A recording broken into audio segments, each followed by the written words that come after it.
فرماتی ہیں کہ یہ حدیث میں ہے کہ روحیں جمعرات کو گھر پر آتی ہیں اور ایصال ثواب کا مطالبہ کرتی ہیں۔ یہ بالکل یہ حدیثوں میں موجود ہے، اور یہ کہتی ہیں کہ کیا عذاب والی روحیں بھی آتی ہیں؟ دیکھیں، جو معذب روحیں ہوتی ہیں جن کو عذاب دیا جا رہا ہے وہ دو طرح کی ہوتی ہیں، ایک مسلمان روح بھی ہو سکتی ہے اور غیر مسلموں کی روح ہو سکتی ہیں۔ جو غیر مسلمین کے ارواح ہیں وہ بالکل مقید ہوتی ہیں، وہ کہیں پر بھی نہیں جا سکتی،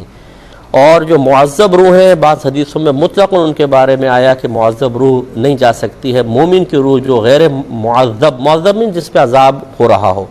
غیر معذب جس پہ عذاب نہیں ہو رہا، وہ سیر کرتی ہیں کائنات میں۔ لیکن ایصال ثواب کا مطالبے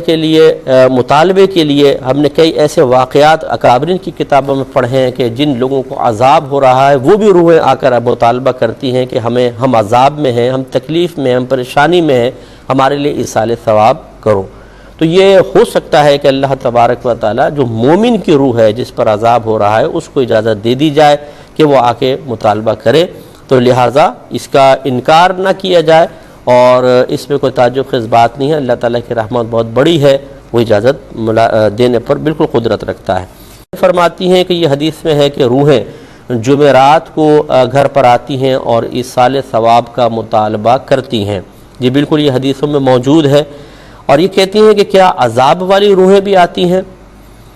دیکھیں، جو معذب روحیں ہوتی ہیں جن کو عذاب دیا جا رہا ہے وہ دو طرح کی ہوتی ہیں، ایک مسلمان روح بھی ہو سکتی ہے اور غیر مسلموں کی روح ہو سکتی ہیں۔ جو غیر مسلمین کے ارواح ہیں وہ بالکل مقید ہوتی ہیں، وہ کہیں پر بھی نہیں جا سکتی، اور جو معذب روح ہیں بعض حدیثوں میں مطلق ان کے بارے میں آیا کہ معذب روح نہیں جا سکتی ہے، مومن کی روح جو غیر معذب نہیں جس پہ عذاب ہو رہا ہو، غیر معذب جس پہ عذاب نہیں ہو رہا، وہ سیر کرتی ہیں کائنات میں۔ لیکن ایصال ثواب کا مطالبے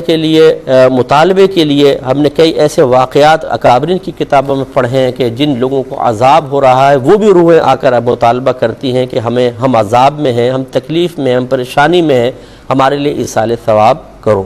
تو یہ ہو سکتا ہے کہ اللہ تبارک و تعالی جو مومن کی روح ہے جس پر عذاب ہو رہا ہے اس کو اجازت دے دی جائے کہ وہ آ کے مطالبہ کرے، تو لہٰذا اس کا انکار نہ کیا جائے، اور اس میں کوئی تعجب خیز بات نہیں ہے۔ اللہ تعالیٰ کی رحمت بہت بڑی ہے، وہ اجازت دینے پر بالکل قدرت رکھتا ہے۔